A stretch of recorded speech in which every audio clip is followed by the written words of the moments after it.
Nah, saudara-saudari sekalian, bagian yang kedua adalah berkaitan dengan sesudah ini kita akan ada upacara baptisan. Baptisan memiliki dua efek, ya. Yang akan dibaptis itu bayi dan anak kecil satu. Ya, anak kecil mudah-mudahan mulai bisa nangkap ya, tapi yang kecil-kecil ini lihatlah, saya khotbah mereka tidur, ada yang pingsan, ada yang main di luar, ya. Jadi siapa yang mesti tahu ini? Siapa yang harus tahu? Siapa? Siapa lagi? Ya, karena itu ada wali ya. Beda antara perkawinan dengan baptisan. Dalam baptisan namanya wali baptis, berarti mengambil peranan yang sama seperti orang tua untuk mendidik anak. Kalau saksi, nanti kelak kalau ada yang sudah siap menikah kelak, itu namanya bukan wali nikah tapi saksi nikah. Saksi pakai mata, berarti dia melihat ada fakta hukum, ada dua orang yang disatukan menjadi suami istri. Nah, wali baptis dan orang tua. Kalian untuk baptis anak, ya baptis dewasa harus ingat bahwa ada dua efek yang terjadi oleh upacara sakramen. Sakramen berarti simbolik, ya, simbolik apa yang dibuat dengan tanda-tanda lahir melambangkan sesuatu yang ilahi yang terjadi. Nah, dua hal yang terjadi yang tidak kasat mata tetapi ternyata itulah intinya. Pertama, apa? Mestinya ini sudah diterangkan waktu persiapan. Apa dua efek? Saya sudah kirim Pak Dar, Frater untuk ketemu. Coba. Dua efek. Saya nggak tanya yang lain. Cuma dua efek. Dua buah dari baptisan. Satu, dan inilah yang paling mulia. Apa? Diangkat dalam martabat sebagai putra putri kesayangan Tuhan. Efek yang pertama disebut pengangkatan secara ilahi. Anak manusia lewat baptisan menerima anugerah pengangkatan sendiri oleh Tuhan sebagai anaknya. Persis seperti apa yang terjadi dengan Yesus di sungai Yordan. Apa yang kita dengar? Engkaulah putraku terkasih. Sadar ini. Jangan sampai inilah ya, kita ini Katolik tetapi kosong. Apa? Sadar ini, betapa ini emas, betapa ini yang kita sebut keselamatan. Kalau semua orang disebut anak Allah, realitasnya benar-benar terjadi bahwa seorang anak manusia di hadapan Allah adalah anaknya. Coba, apa yang kurang? Saya mau tanya, ada nggak keluarganya Prabowo di sini? Len, kamu keluarganya Prabowo, cuma badannya yang sama. Kita berbicara keluarganya, saudaranya, orang semua sudah merasa, aduh, betapa untungnya. Kira-kira kalau Prabowo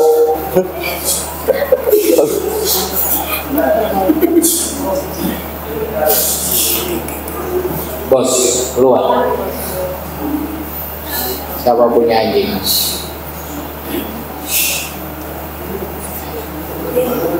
Jadi kira-kira kalau kita mengatakan ini kakaknya Prabowo atau adiknya Prabowo, apa yang Anda bayangkan? Kalau susah memikirnya sekarang kita mau tanya, apa nasib anaknya Jokowi? Apa dia sekarang? Kira-kira cocok atau enggak? Coba berani ngomong, ini dapat tangkap. Tapi semua orang tahu ini semua lika-liku tiba-tiba. Ini manusia bikin, tetapi Tuhan tidak pakai cara itu, pilih-pilih kasih. Semua yang dibaptis diangkat tanahnya. Itulah anugerah yang luar biasa. Dan itu artinya keselamatan. Kenapa kalau mati sampai kapanpun disiram dengan air, ini ingat oleh baptisan kamu selamat. Kenapa kita tidak selamat? Ya nanti habis itu tambah besar sadar, mulai yang tadi saya bilang harusnya bebas untuk berbuat baik dan bebas dari kesalahan, tetapi ini dilupakan. Sehingga lambang-lambang ini baju putih lama-lama jadi apa? Kira-kira lambang baptisan pakai baju putih itu maknanya jelas. Ini keselamatan, ini martabat, inilah meterai sebagai. Karena itu anak kita kalau dibaptis Katolik, kelak kemudian ada satu, mana itu yang menyanyikan itu? Syukur ya. Kasus seperti ini saya akan jadikan contoh. Ini dibaptis Katolik, tiba-tiba lari sana sini, kembali lagi. Tidak akan dibaptis. Meterainya ada. Oh, kemanapun juga termasuk sudah jadi Islam, kembali tidak perlu dibaptis. Martabat itu, meterai itu ada. Satu kali seumur hidup. Tapi ini bisa kita hilangkan kalau lari-lari. Makanya ini setelah terima disiapkan untuk belum bisa komunis sekarang. Harus, padahal dia komunis kali lalu. Ya, harus pengakuan dosa dulu.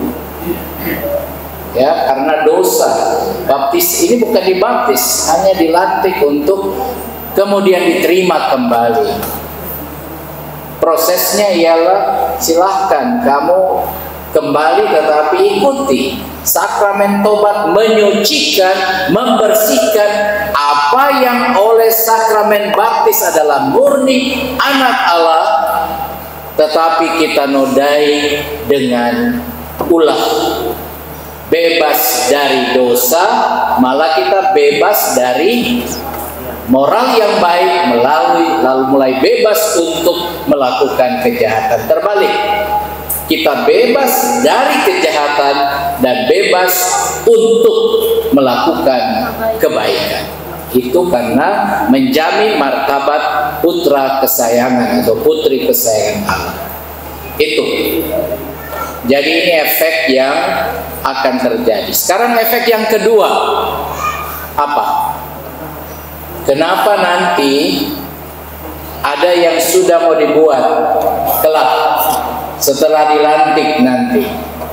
Dilantik berarti jadi persiapan secara intensif, disiapkan untuk nanti penerimaan.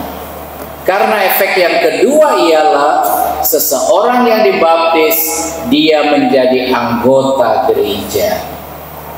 Dan kita semua tahu yang mengakui ada baptisan, ada Gemim, ada Pentakosta, ada agama-agama Kristen, semua memakai baptisan yang membuat dia tergabung dengan gerejanya. Nah, kalau ada orang yang mau berpindah gereja, itulah yang persis terjadi di sini. Dia semula sudah anak Allah, kemudian anggota gereja. Sekarang dia mau menjadi anggota gereja Katolik. Dan itu dipersiapkan. Setelah dipersiapkan, lalu upacaranya disebut upacara penerimaan. Apa yang berubah? Mengubah status sebagai anggota gereja A kepada gereja B, dalam hal ini gereja Katolik. Kalau baptisannya sah. Nah, maka dari itu sekarang saya bicara konkret. Ada yang mengaku sudah dibaptis.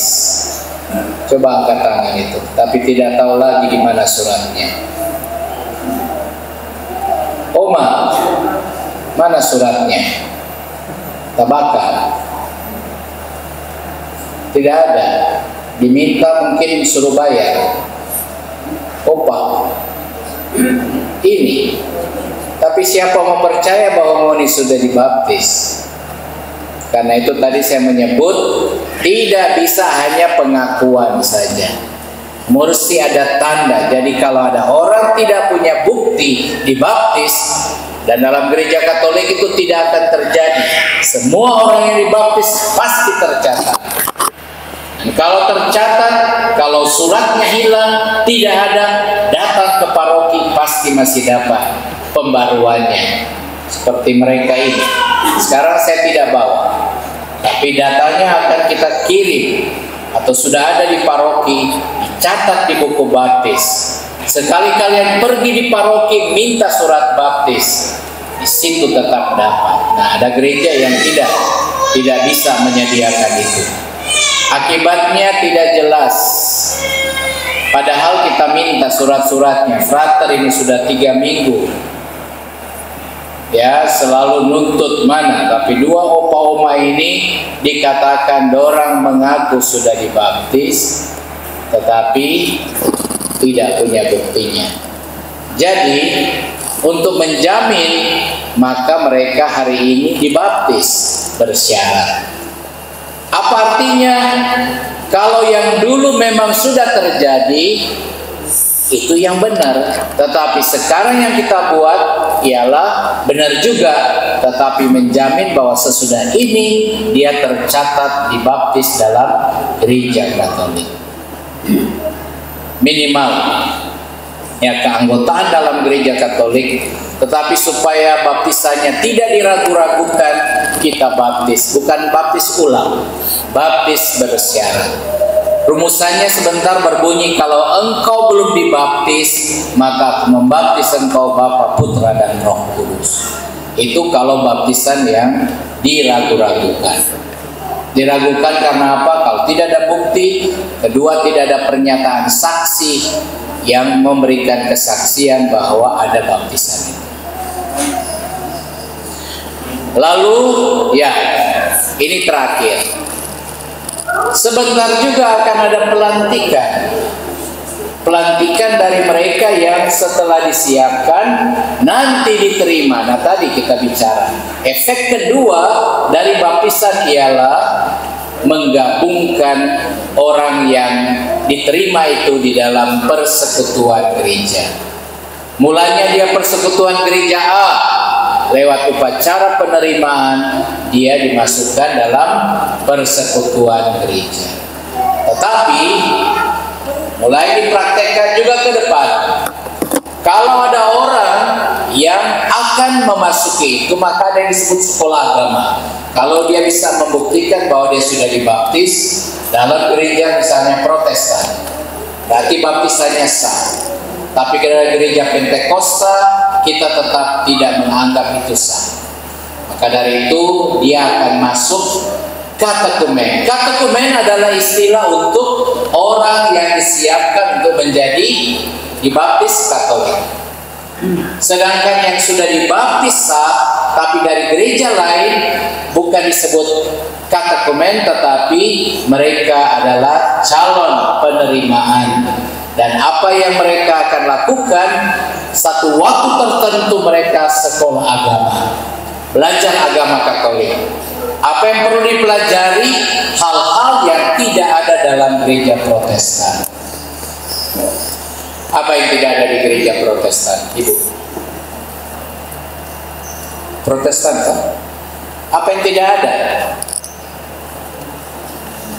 Coba lihat, membedakan apa yang di Protestan, kemudian apa yang tidak ada di Protestan yang Anda lihat di gereja Katolik. Apa? Masa Anda bisa lihat? Dari gereja ini sudah lihat ada bedanya. Coba tunjuk mana yang tidak ada di gereja Anda. Tunjuk saja. Kalau tidak punya mulut, tunjuk sebelahnya. Ya? Di gereja Protestan ada uskup tidak? Nah, itu yang harus diajar, yang namanya hierarki gereja. Ya, gereja Protestan tidak ada, jadi akan belajar, oh gereja Katolik ada hierarki. Jadi kalau masuk Katolik jangan pikir pastor sama dengan pendeta, salah. Ya, imamat dengan segala strukturnya itu sakramen. Ya, contoh, jadi harus diajar. Coba lihat lagi, saya cuma mau uji saja ya. Itu isi dari pelajaran. Liturgi kita ada di gereja Protestan. Misa ada.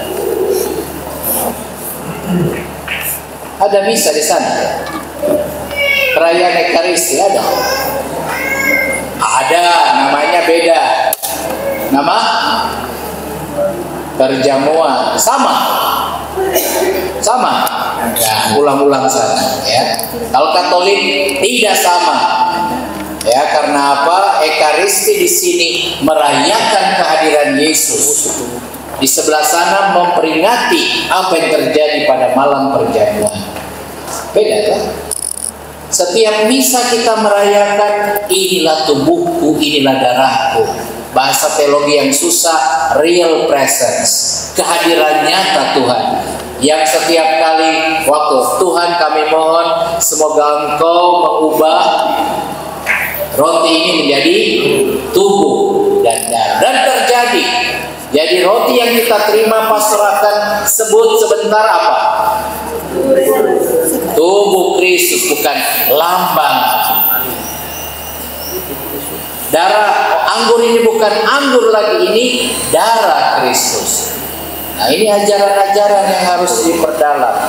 Apalagi contoh, kayak ini session saya pertama ini. Nanti akan saya uji. Contoh, lihat aja, saya sudah tunjuk. Ada nggak di gereja Protestan? Apa yang saya tunjuk? Apa ini? Apa ini? Apa? Jadi kita menyembah berhala. Itu patung, menyembah berhala. Nah, ini harus tahu tradisi gereja. Walaupun ada ini, kami bukan sedang menyembah berhala. Supaya mengubah cara pikir. Oh, ini cara menghormati yang lebih personal. Sama dengan ini ada foto dari itu. Foto siapa? Nenek moyang. Ya, opa oma dulu. Kamu menyembah berhala dengan taruh DP foto. Nah, itu. Lalu misalnya dalam gereja Protestan ada nggak santo dan santa? Oh enggak. Ada nggak orang suster, frater, bruder? Itu yang dipelajari. Jadi jangan bilang, siapa lama untuk pembinaan jadi Katolik? Karena memang kita tidak sembarang terima kalau tidak mengerti. Pernah beli kucing dalam karung? Pernah? Tidak mau. Siapa juga mau lihat kucing kage, kucing bakado. Agama Katolik tidak bisa diterima dengan buta-buta. Saya selalu bilang, Mantehage kita tidak butuh ratusan orang. Kita butuh orang yang setia. Jadi ini ketua, daftar ulang, saya mau lihat. Cek siapa yang sudah masuk gereja. Orang kasih pulang. Memang dari sini semua dari sana, toh? Betul nggak? Ada yang lahir asli, kecuali yang ini. Yang tua-tua ini yang ada di sini. Dan yang sudah datang gereja. Asli, lahir sebagai Katolik atau diterima. Kalau orang diterima model begitu, bikin daftar kok, kasih pulang-pulang. Kita tidak butuh orang yang cuma bikin kotor administrasi. Karena pilihan untuk jadi pengikut Kristus Katolik adalah jalan keselamatan. Kalau tidak yakin selamat, tinggal sana saja. Apalagi hanya karena cinta mati sama kumis itu. Ada yang menjadi Katolik karena nikah, ya. Lalu gara-gara itu habis pindah, tidak pernah ke gereja lagi. baik gereja lama maupun gereja Katolik itu jadi jelek. Coba lihat itu di jendela sana itu pohon mangga besar itu. Boleh nggak kasih pindah itu pohon itu? Boleh. Boleh. Coba gali, kasih pindah. Apa yang jadi? Subur. Kalau dia tidak dirawat benar-benar, dirawat dengan proses yang baik, diintegrasikan di dalam lingkungan yang baru, di situ dia ditaruh pupuk yang baik, dia bisa tumbuh dengan lebih baik. Tapi kalau orang cuma cabut, pindah, nah itu persis orang yang minta saya dulu di sana mau masuk sini, itu cabut pindah, mati kau. Jadi karena itu jangan cepat-cepat, saya mau lihat. Coba angkat tangan yang mau dilantik, sahabat. Angkat. Opa mau dibaptis sudah tahu. Satu. Oma sudah. Mana ada berapa ini? Opa sudah. Itu 1, 2, 3. Satu masih pegang bendera kan? Ini mau dilantik, sabar ya, belajar baik-baik dan belajar yang paling efektif ialah hadir di dalam gereja, mulai ikut terlibat. Yang cuma tidak boleh ialah maju komunis, ya. Nanti untuk 3 bulan ke depan saya kasih diskon 6 bulan 3 bulan karena ini sudah beberapa lama ikut tapi belum pernah dilantik. Ya, ini upacara untuk dinyatakan mulai kursus itu perlu pelantikan. Ya, saya mau jelaskan apa yang dulu dilalaikan. Ini mestinya itu yang benar. Harus mulai dengan pelantikan, resmi dikenal sebagai calon. Kalau dia penerimaan itu calon untuk ikut pelajaran agama, dan 6 bulan seharusnya belajar ikut sambil diberikan pelajaran yang tadi tentang gereja, tentang hierarki, tentang santo santa, tentang bagaimana praktek liturgi gereja, sakramen-sakramen, ya. Lalu belajar yang paling pokok, habis itu ialah sakramen komuni atau ekaristi, sakramen pengampunan dosa, supaya setelah diterima, menerima itu, lalu sudah selamat datang dalam gereja Katolik. Oke ya, saya agak panjang bicara ini, tapi ingat, paroki Ratu Rosari Suci terlalu luas, pusing, 6 stasi, 2 di pulau.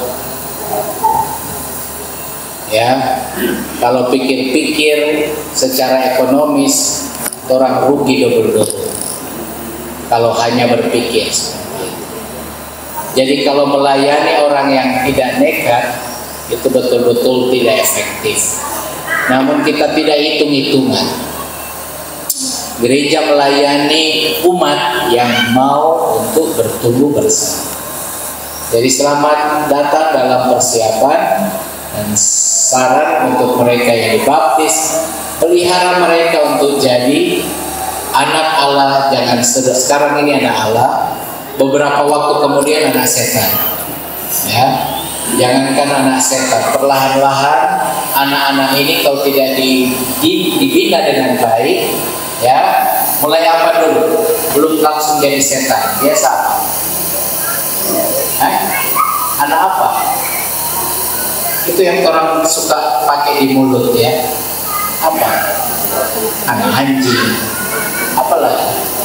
Mulai memanggil anak yang orang dengan ujaran-ujaran yang mencerminkan itu anak, bukan anak Allah tapi anak kerbau, anak sapi, babi. Ya. Dari situ, dari babi hutan, kemudian genderuwo, akhirnya setan. Nah, itulah kenapa martabat baptisan itu dilecehkan. Sedangkan yang kedua, sekali lagi anggota gereja. Ya, kecil-kecil begini, oke lah, belum sadar. Tapi mereka tidak akan sadar kalau tidak dibimbing dengan baik. Anggota yang baru yang kena masuk dewasa dibimbing, anak kecil yang dibaptis masuk dalam masa kemudian pembinaan usia dini. Dan itulah dari gereja ada sekami, ada PPA, ada remaja yang dibina. Itu untuk membiasakan dia anggota umat Allah dan anggota gereja. Itu tidak jadi sendiri. Saya cuma kasih contoh di sini, ya. Mana ini anak-anak sekami? Coba tunjuk mereka dari mana? Itu cara orang mendidik anak sekami itu. Orang tunjuk di mana? Ya kalau sebegini terus sampai akhir zaman, lama-lama mereka juga akan begitu sepanjang masa.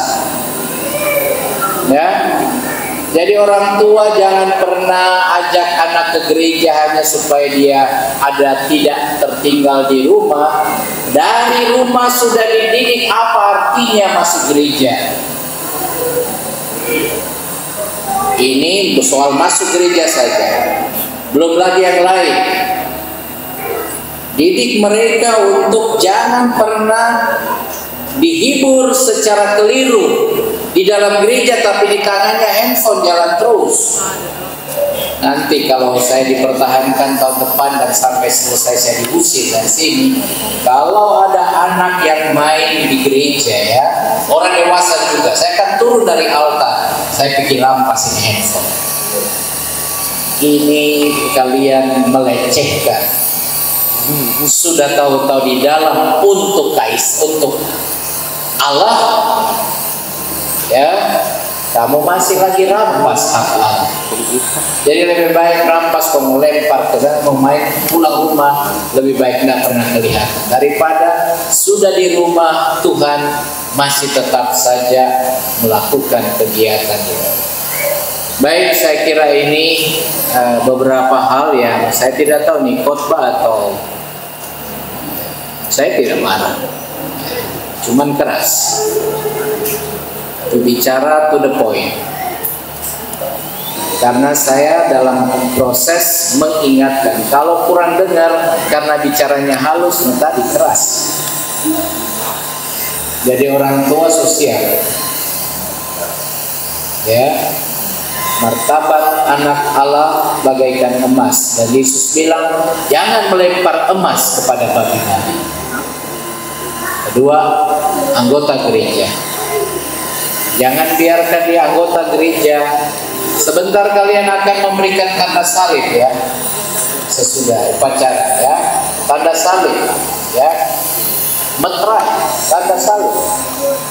Anda punya tanggung jawab akan menentukan kalian punya hidup kekal. Kalau Anda tidak jaga dia,